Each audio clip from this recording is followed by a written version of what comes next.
Thank you, Vani. A very warm welcome to all the satsangis to this evening satsang. Let's begin with a prayer. Om, Om, Om. Sadashiva Samarambham Shankaracharya Madhyamam Asmadacharya Paryantam Vande Guru Paramparam Narayana Samarambham Shankaracharya Madhyamam Asmadacharya Paryantam Vande Guru ನೋಡಿ ನಿಮ್ ಶ್ಲೋಕ Paramparam ಬಂತು. ಮುಂದೆ ಮುಂದೆ Pratismriti ಗುರು ಪರಂಪರೆ. आलयं करुणालयं नमामि भगवत्पादं शङ्करं लोकशङ्करम् अखण्डमण्डलाकारं व्याप्तं येन चराचरं तत्पदं दर्शितं येन तस्मै श्रीगुरवे नमः गुरुर्ब्रह्मा गुरुर्विष्णुः गुरुर्देवो महेश्वरः गुरुः साक्षात् परब्रह्म तस्मै श्रीगुरवे नमः असतो मा सद्गमय तमसो मा ज्योतिर्गमय मृत्योर्मा अमृतं गमय ॐ शान्ति शान्ति शान्तिः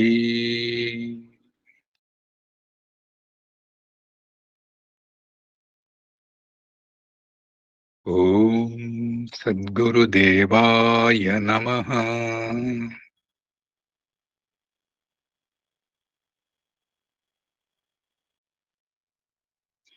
So today's topic is action inevitable?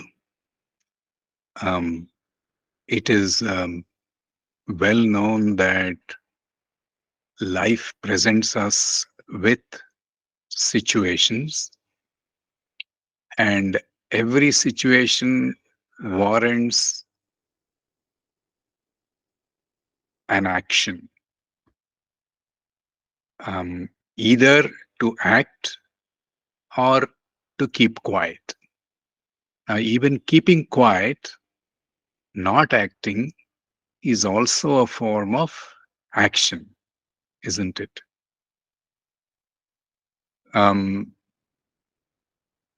So, is there a way, or is there a situation in which we can refrain from acting? That is the question in front of us.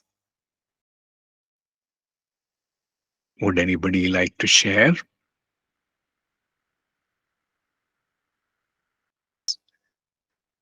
An action can be transactional, an action can be religious, and an action can be spiritual. Let us try to understand what these three types of actions are. So, would anybody like to share either in the voice or in the chat window whether what these three types for? First of all, let's take what are the transactional actions.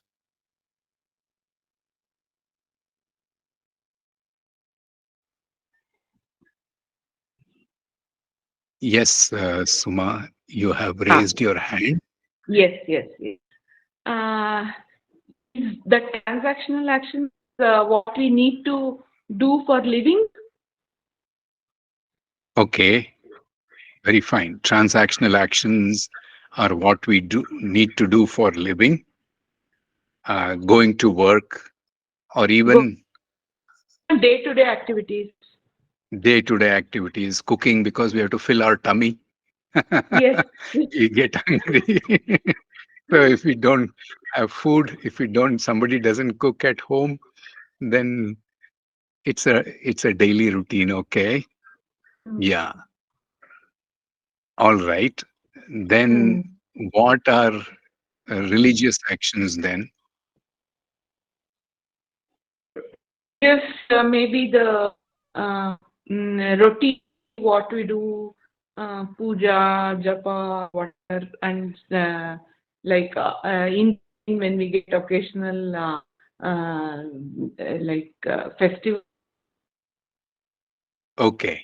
So if we tie it to the results, what is the difference between transactional action and religious action?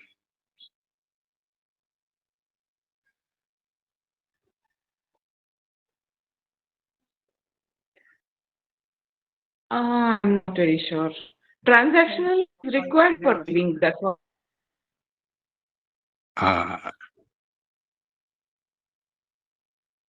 I'm not very sure about it.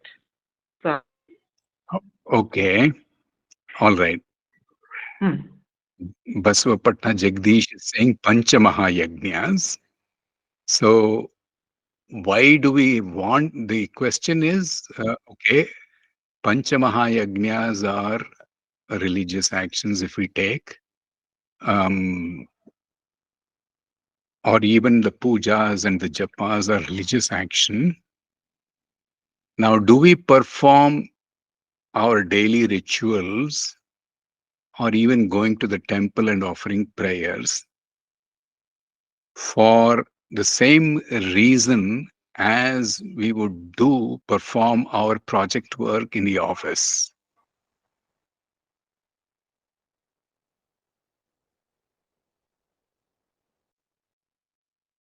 What would you say, Suma?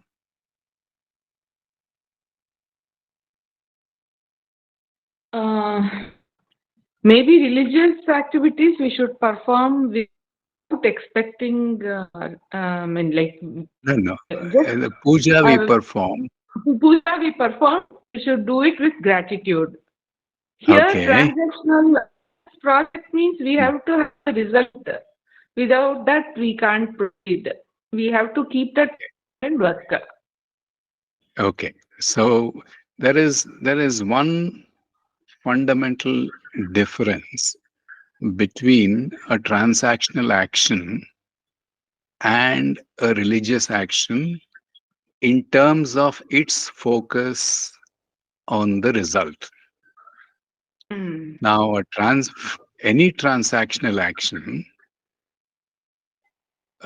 is performed with the tangible result in mind. Yes. Would I work without if I did not get a salary?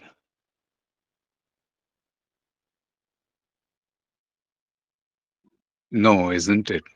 Now, Yes, is yes. this okay? If you promise to give your client something, you have to do the result. You have to get the result, and the You have results to get are, the result. yeah, the results are usually very tangible, generally Yes, very yes. tangible.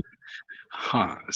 In terms of spirituality, it is called drishta phala. That means that which can be seen or sensed by the five senses and the signal. All right. Now, Mm. the religious action has one slight difference. If I meditate, if I do a japa, if I do a puja, if I perform a puja or a yajna, of course, the thing is, it's done for a reason.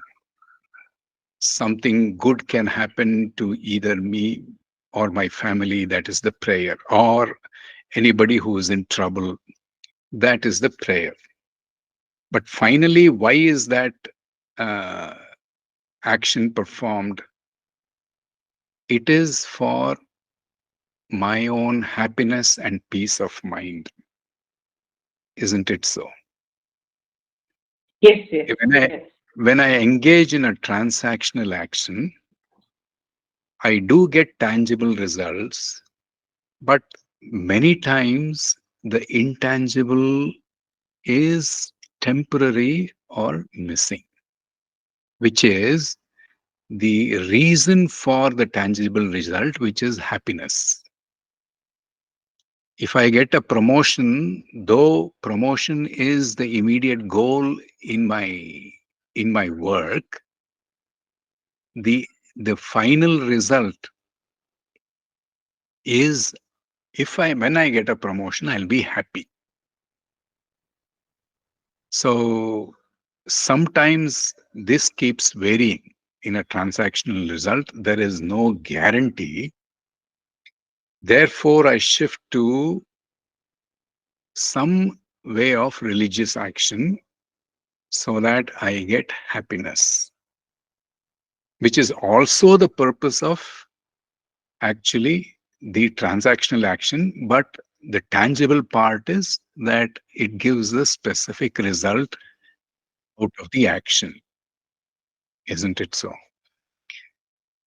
Now, even this religious action, when it's performed with the orientation on happiness or peace of mind, we will also realize that it also has its limitations. Though it is a lot more powerful than the transactional actions. Then we shift to something called spiritual actions, and we take to spiritual practices. Typically, bhajans in bhakti yoga, then karma yoga, either the method of yoga or the method of self inquiry, jnana yoga.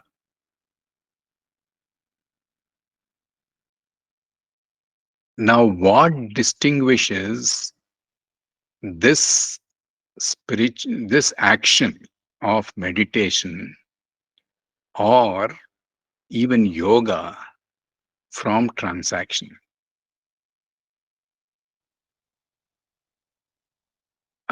In other words, if we approach it from another angle,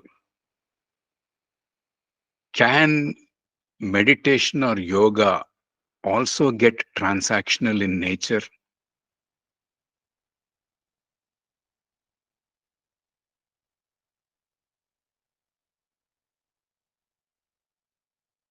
The so-called spiritual action that we perform, can it also get transactional in nature?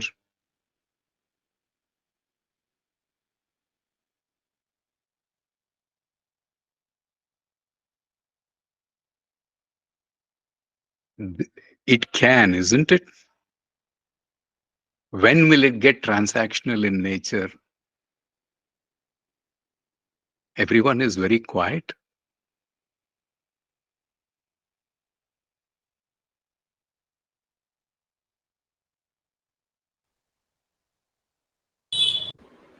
You know, not Would only anybody like to transaction, share? but most of the time it is transactional. Even offerings to the things, doing puja or everything is, unfortunately, in the real life, it is very transactional. But in a true sense, it should not be transactional. Okay, wonderful. So I Wonderful. don't pray, sir. I don't think it is transactional. Whatever we do in a dhyana way, whether it is homa, havana, puja, prayer, this is all meditation, ekagrate, shraddha. When you do it, I think this is also one of the thing to mind stimulation, mind get calm. Okay, It won't be a transactional. wonderful. Natural. According to me,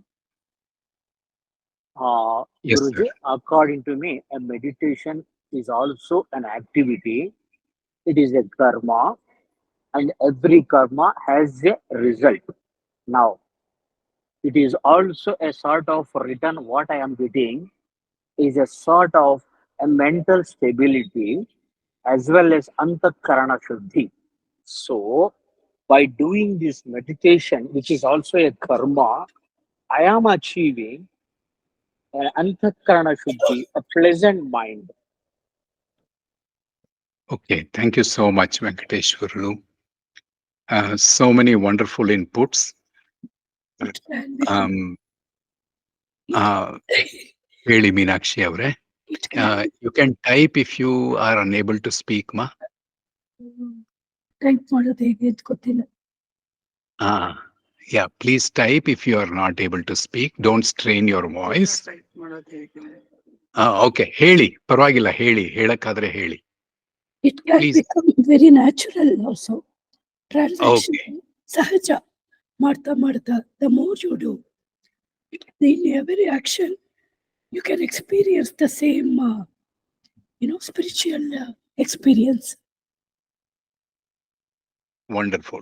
Thank you so much. A very important point you brought out, Meenakshi ji. As we keep performing any action, it becomes natural. We will get into that as well. But the important point we are trying to discuss here is a condition in which any action becomes transactional, and any action becomes religious, and any action becomes spiritual. There was a feedback that meditation or any of these spiritual actions is also karma, yes. But what distinguishes it from any action from being spiritual and transactional?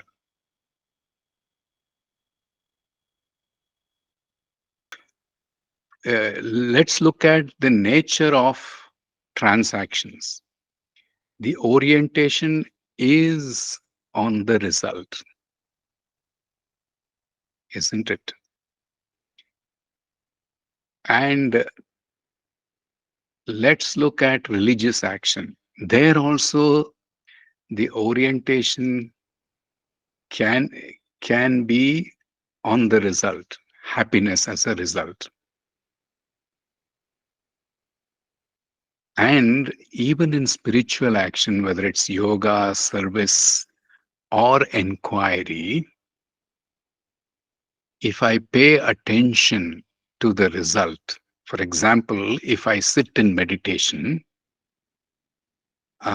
with the hope and the aim that I will get peace of mind after 5 minutes of meditation,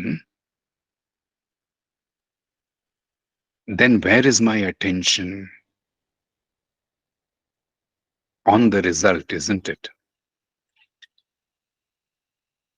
Have we ever, in our experience, been consistent in our meditation to achieve peace of mind 100% of the time? Aren't there days where we have meditated, we sat for meditation, and then experienced a lot of turbulence in the mind, lot of thoughts? Yes. Therefore, there is, whenever we perform any action with the focus on the result,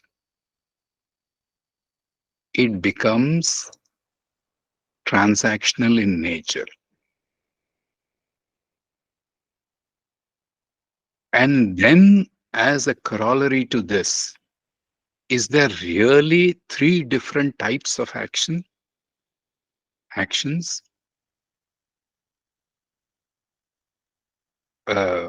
Transactional action, a religious action, and a spiritual action?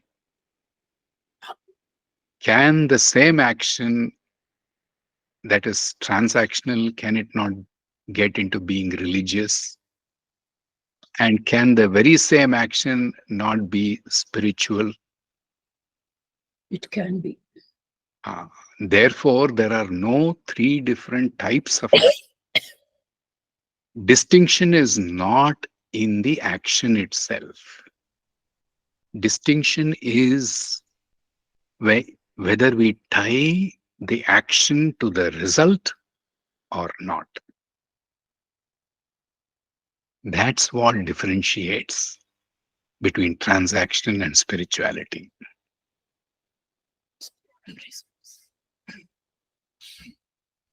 Wonderful.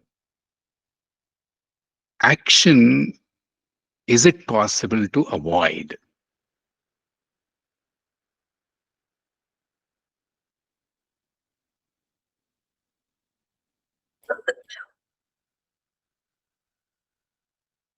It is not possible to avoid as long as any jiva is in this body, as long as life is present in this body, in the world. Why? Why so?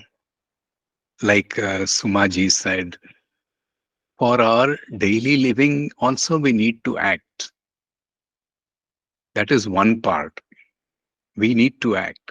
Now suppose for daily living, by stroke of my punya karma, I have everything in this world,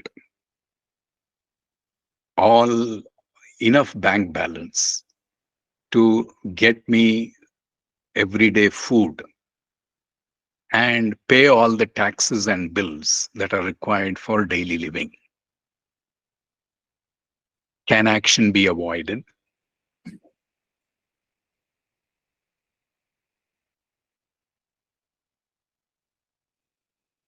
It's the nature of the Jivatma.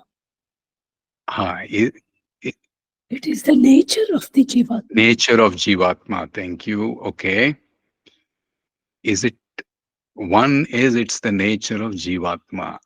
And in the very statement, nature of Jivatma, something prompts the Jivatma to engage in action, which is the karmic influence. There is one more fundamental reason why action is inevitable.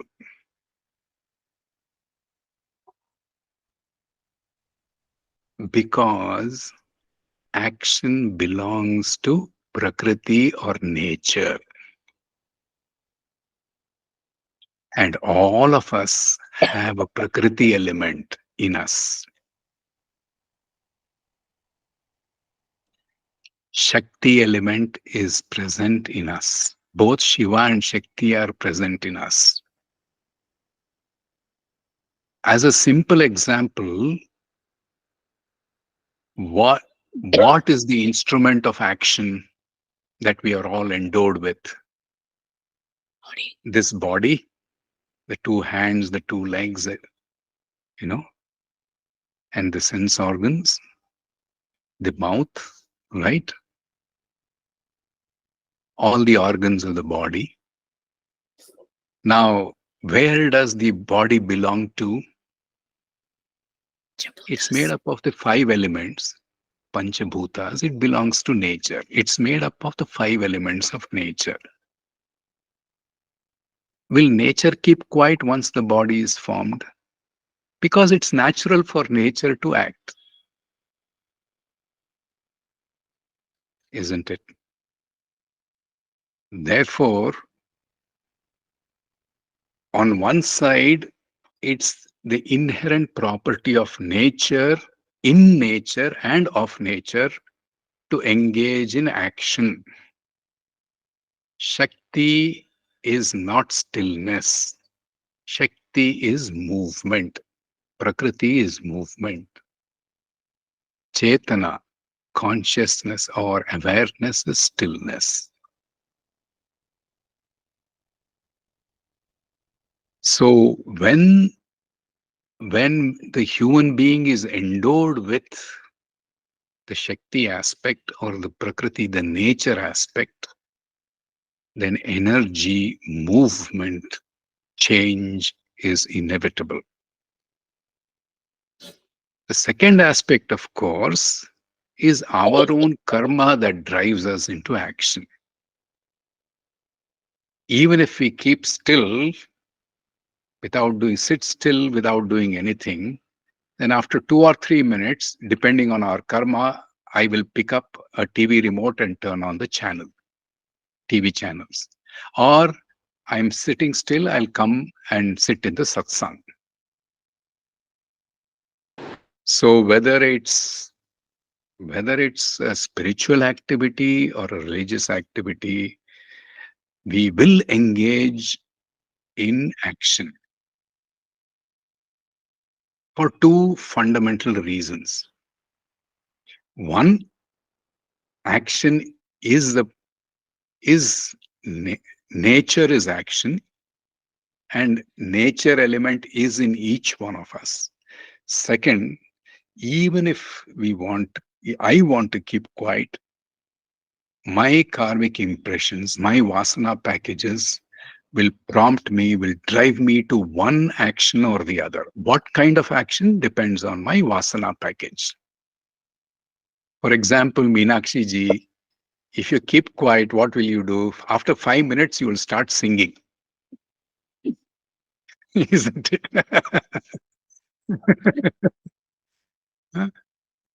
It's good. It's a wonderful karmic package that is available in this life because it gives joy to all the listeners. Similarly, every one of us will engage in some kind of action or the other, driven by nature and our baggage, karmic baggage, vasana baggages, impressions.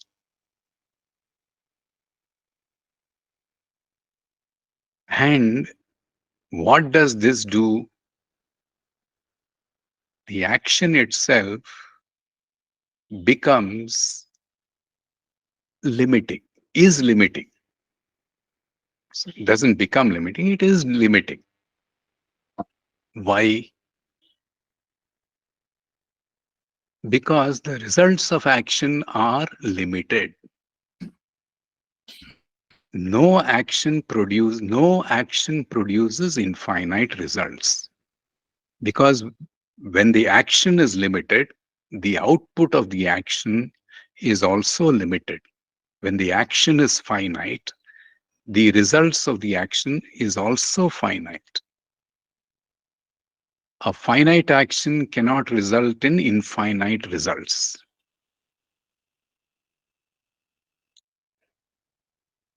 And therefore, because the fruits of action wear away with time, I will engage in the next action to replace the effect of the fruits of the previous action. For example, if I eat food, I had lunch today in the afternoon and my hunger was satisfied. The fruit of eating, which is the satisfaction of hunger, is limited. That means again I'll get hungry. It's a natural biological process, and every biological process has its root in nature. Therefore, I have to come and eat again. Therefore, if the food is not available, I must cook again. So there is a continuous loop of action, result, action, result, action, result, even to sustain this life, just to sustain this life. Forget the desires of the mind.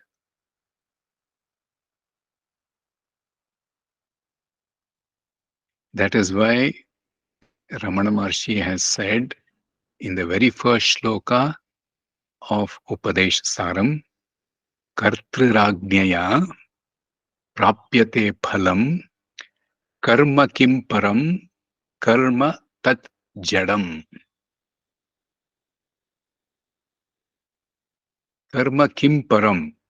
How is karma supreme? Karma Tat Jadam. Karma is inert. Karma is not supreme for two reasons. Why? What are the two reasons mentioned in the very first shloka by Sri Ramana Maharshi?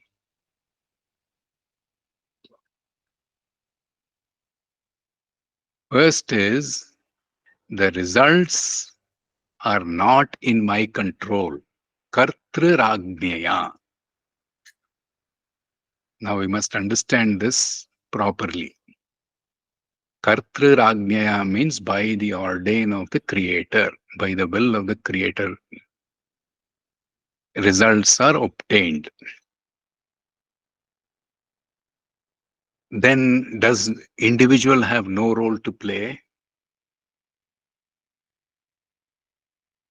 In order to understand that, we must understand how results of any action comes about.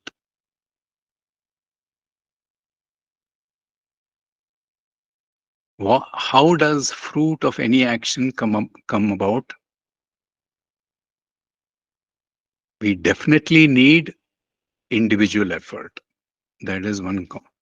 Now, if I put individual effort, will it yield result?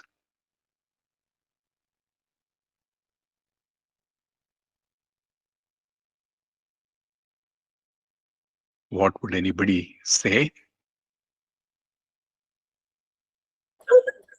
May or may not be. Definitely not. So what is required for a result to, what is required for an action to culminate in a result?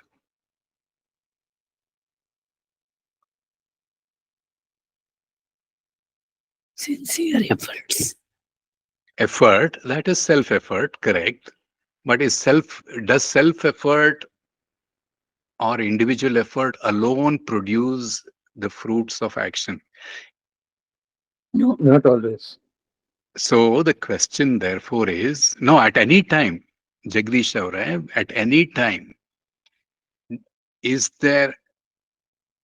does self-effort or individual effort alone produce the result?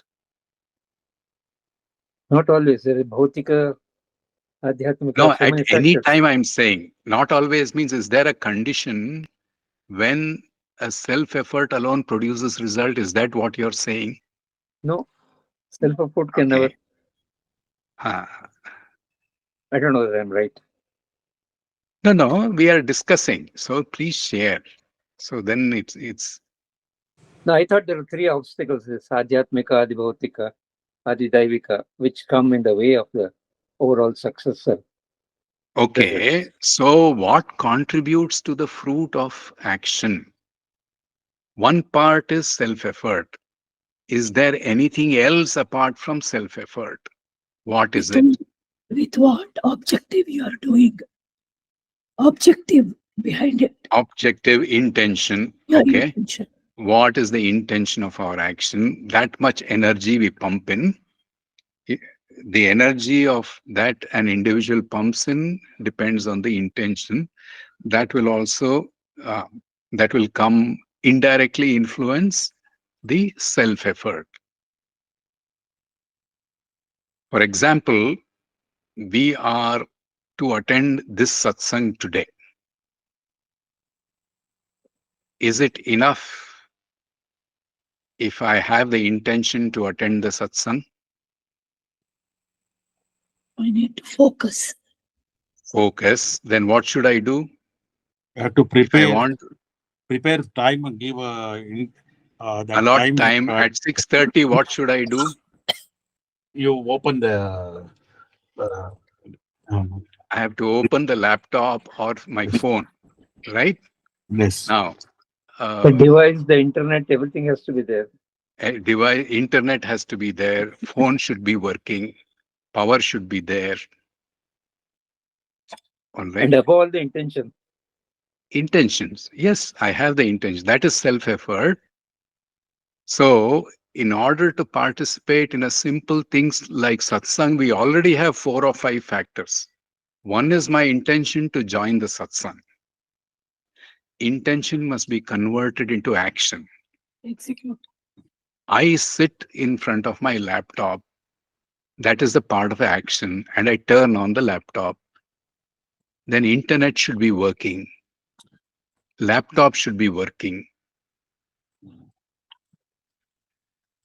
So already, and then I must not be distracted. So already there are 4 or 5 factors that we can enumerate for a simple event or an action of attending a satsang.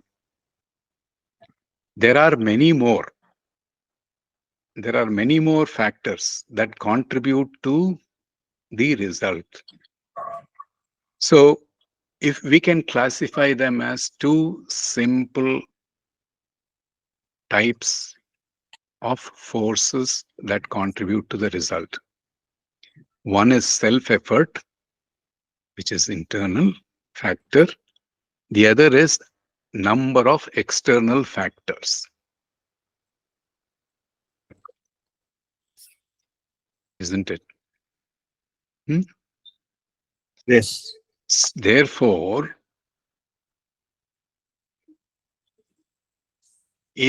do I have control over the external factors?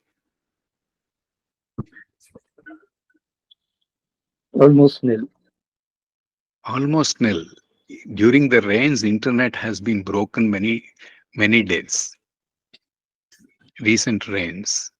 Yes. Therefore, there is no control over, when there is no control over the action, can there be control over the fruits of action? Not at all. Not at all. Yeah. If there are 5 forces acting on the action, out of which only one is my self-effort, the other 4 are external to me, like the power, internet, my everything else, then presumably I have control only over one of the 5 factors, which is my self-effort. The other 4 I have no control. Therefore, how can action be supreme?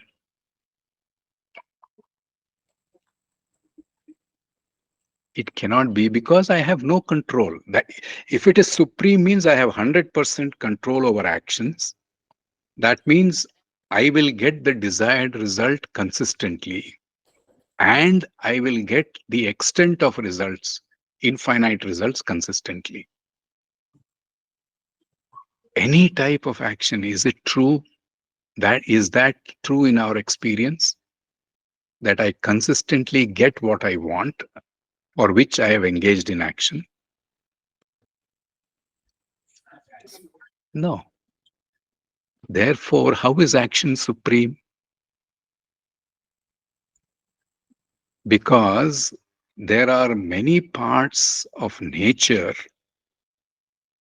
that act in a law, in an order that is much beyond the individual's scheme of desires. For example, the wind blows. Does it blow according to the human desire?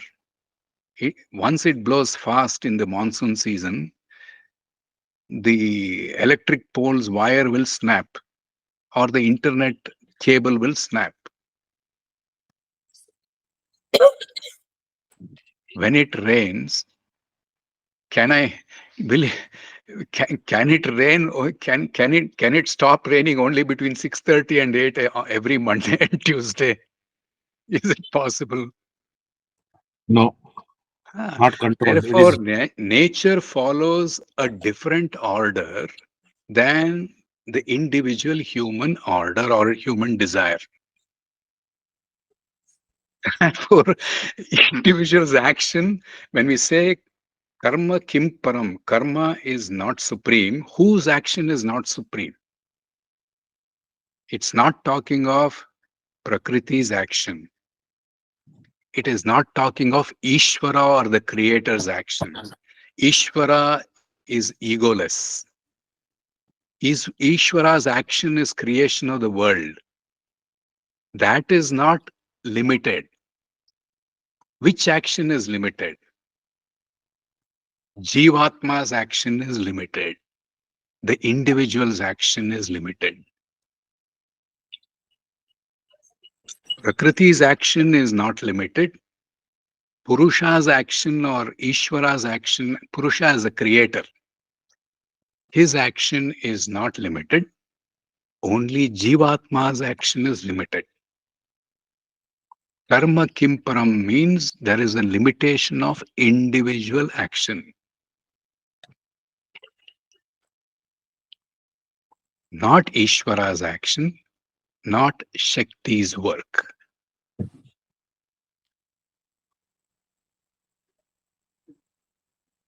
Karma tat jadam. How is karma inert?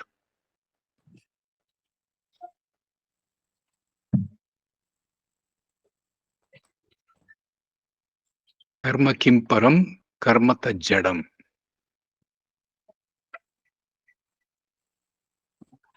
What is the instrument of action that we have? Individual's action. Body. It's the body.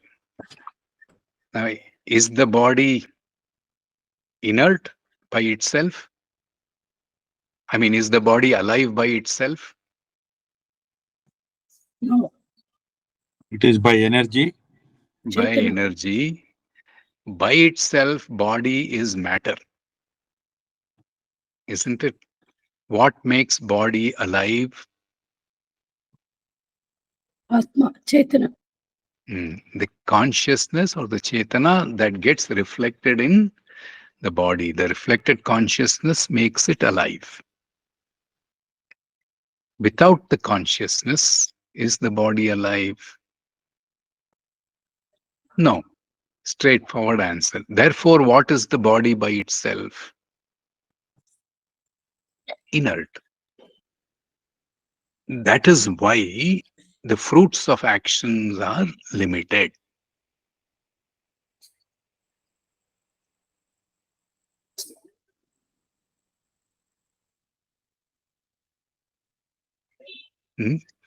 Now, if we say fruits of action are limited, I can't guarantee the fruits of my action, then can I accept defeat and simply say I will not act?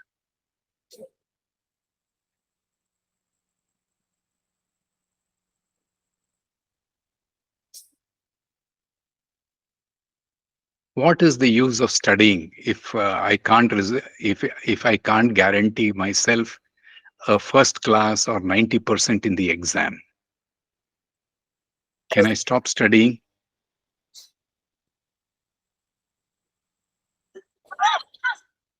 No. It has to happen, isn't it? Because without individual effort, without studying, even that component of result that is possible in the examination, that is also not guaranteed, not possible. Possibility is gone. Therefore, individual action is required. But individual action alone is not sufficient to produce the result. Together with individual action, external forces external to us, which is nature's forces, coupled with individuals' karmic influences. The three together must converge at the point of action to produce a result. And that is why action is limited. Fruits of action are limited.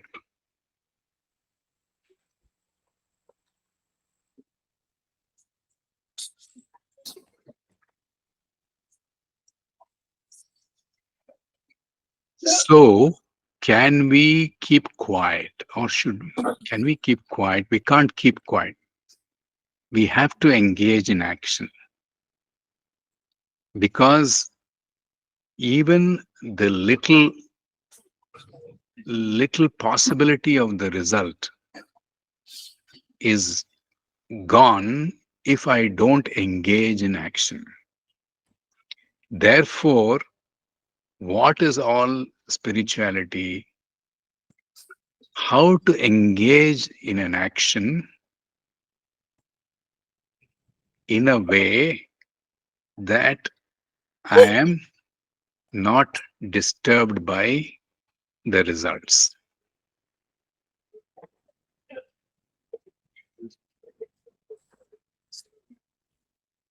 Hmm?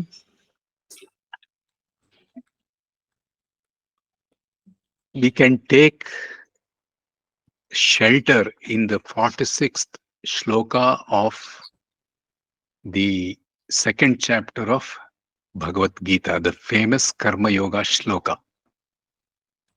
Karmanyeva adhikaraste ma phaleshu kadachana ma karma phala heturbhu ma te sangostva akarmani. What does it say? We all know that result, but then it ties very well to the very first shloka of Upadesha Saram. What does it say? An individual has right only over action, not over the fruits of his or her action. So, ma karma phala hetuhu. Hetuhu, don't think your result, the results that you get, the fruits that you get out of action, you are the cause for it. That means your individual effort is only the cause for it. Mate sangostva akarmani. Therefore, perform action. How? Not even being attached to inaction. Don't be lazy. Perform action anyway, without being attached to the fruits of the action.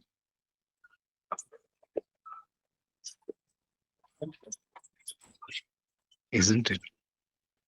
So there are two attachments here that are being talked of. One is, yes, please. There are two attachments that are being spoken of in this shloka of the Bhagavad Gita. One is attachment to the fruits of action, which we must shun. Second, equally important attachment. What is that? That is mentioned in the second line of the shloka. Don't be attached even to inaction. Mate sangostva akarmani. Sanga akarmani. Don't be attached to inaction. Don't be lazy. Perform your Duty. actions, what is needed of each one of us. We conveniently pick up only the first attachment, the fruits of action. We must also understand that we must not be attached to inaction as well. That means we must engage in action. So how do we engage in action? The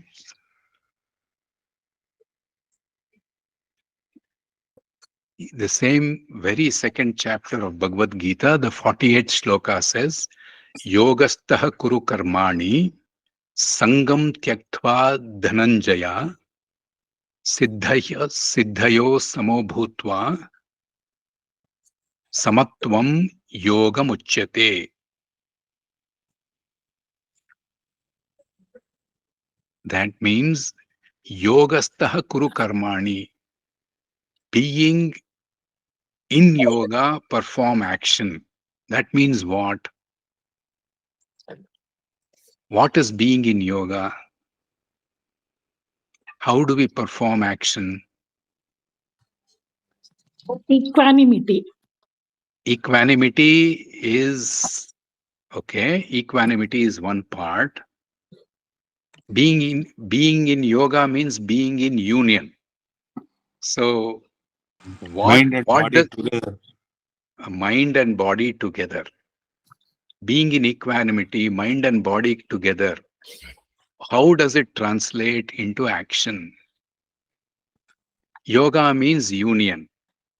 Yogastaha kuru karmani. Being in yoga, perform action. What does that mean?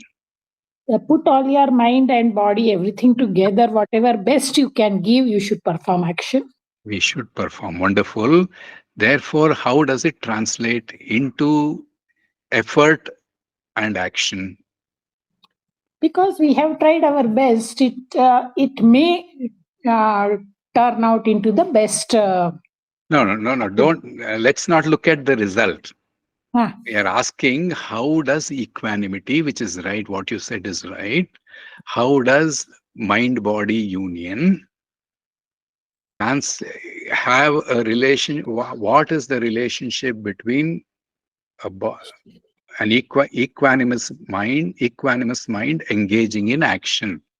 Equanimous mind engaging in action is not attached to the result, or it is. No. It is, Results come later. No. Let me tell you, it's not. It's not expecting the result. Okay. That is Okay. being in equanimity. Whatever the result comes, I'm ready to accept. Okay. But what is its relationship with the actor and the action?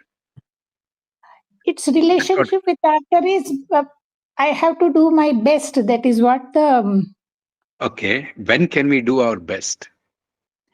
Correct. When we put all the efforts with our whole system that God has given That us. means all my attention is on action, isn't it? Yes. Hmm? I should not leave any stone unturned when I do some action. So when I'm in yoga, that means my mind is, yoga is what?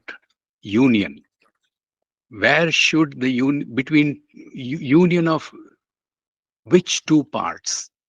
Concentrate on It's mind and body together. not concentrate. Not concentrate. The individual action with the individual effort with the action. Those two must be in union.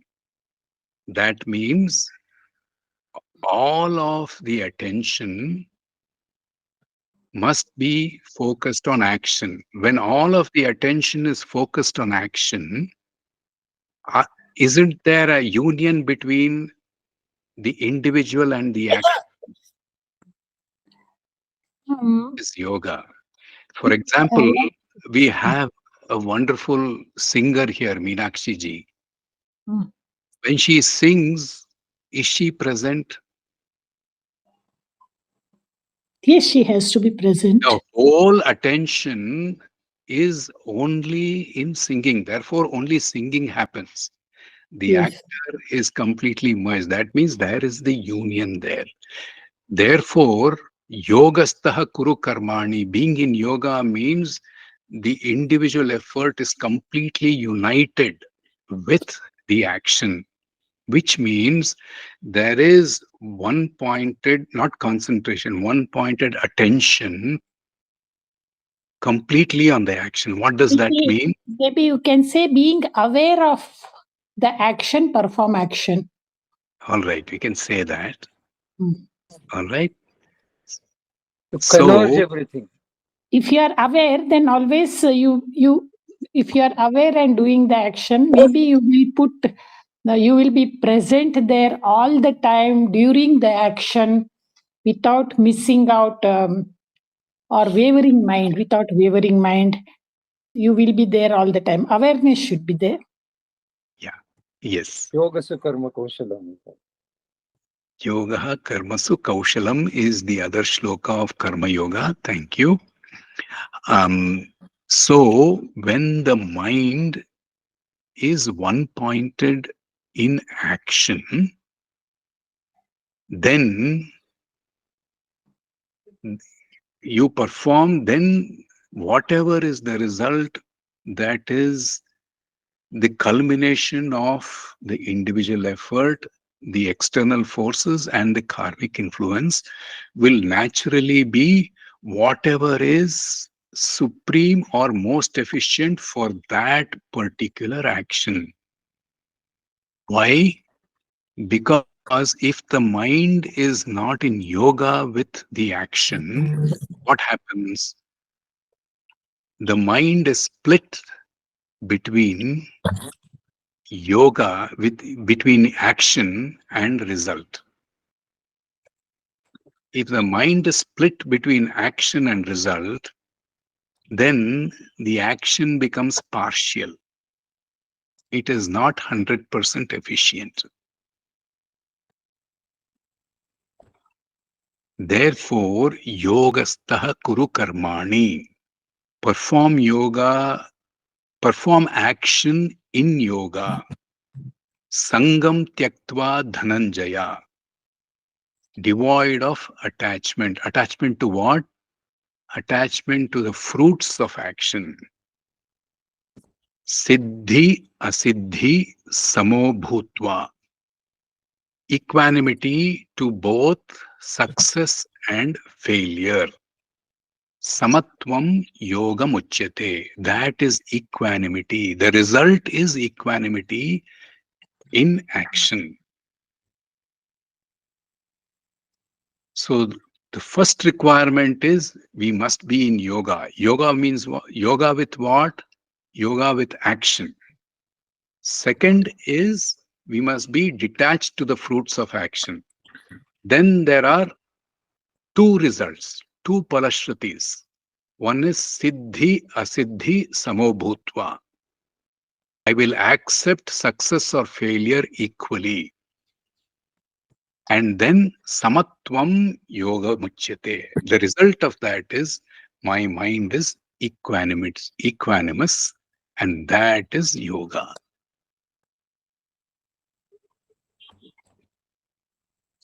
The same thing Ramana says in the third shloka. Ishwararpitam nechaya kritam. Ishwararpitam nechaya kritam chitta shodhakam mukti sadhakam. Ishwararpitam.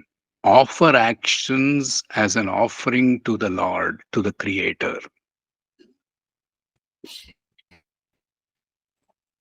Which means what? All my attention is offered to the action. Where is Ishvara? In how does Ishvara manifest, Shiva manifest in us? As the intellect. And if I have to offer everything to Ishvara, what does it mean? All my attention and an energy of attention must be towards the action. Ishwararpitam nechaya kritam. Without attachment to what? Not to action. With non-attachment is not to the action. Non-attachment is to the fruits of action. Perform action as an offering to Ishvara, which means complete mind-body energy that is there is engaged in action. Nechaya kritam. Without attachment to the fruits of action. Chitta shodhakam. It will result in purification of mind. Mukti sadhakam. The Shuddha Chitta, which is the pure mind only, can engage in self-inquiry. If the mind is filled with thoughts, turbulent with thoughts, can the mind engage in inquiring to the true nature of the self? The moment we ask, who am I, or to whom it is, then a lot of thoughts will come in. Therefore, a pure mind is a prerequisite for self-inquiry. A quiet mind only can engage in self-inquiry. And that self-inquiry alone can give us the wisdom of the knowledge of the self. Mukti sadhakam. It doesn't give mukti, but it aids in mukti. It becomes an instrument for inquiry, suitable instrument for self-inquiry.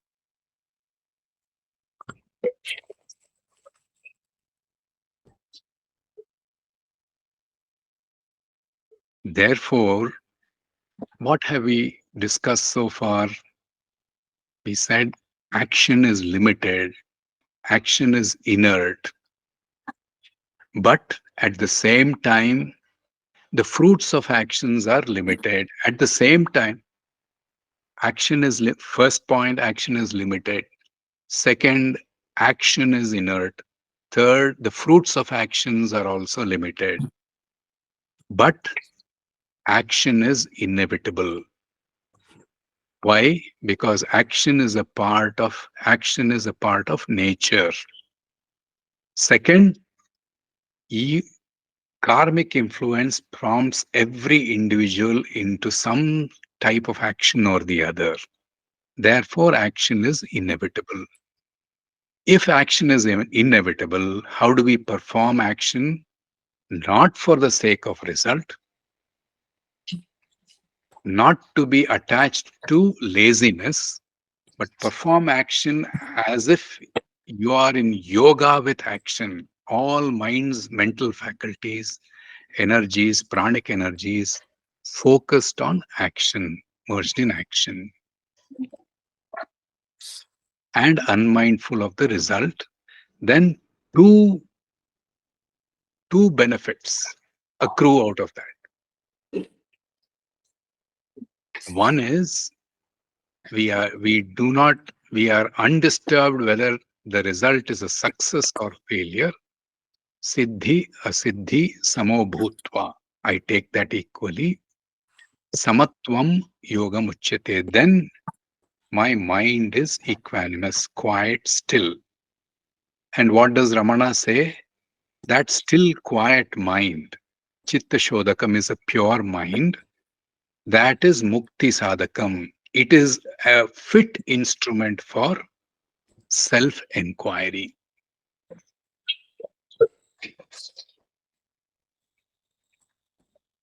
Thank you very much for your patient listening. Om Sadguru Devaya Namaha.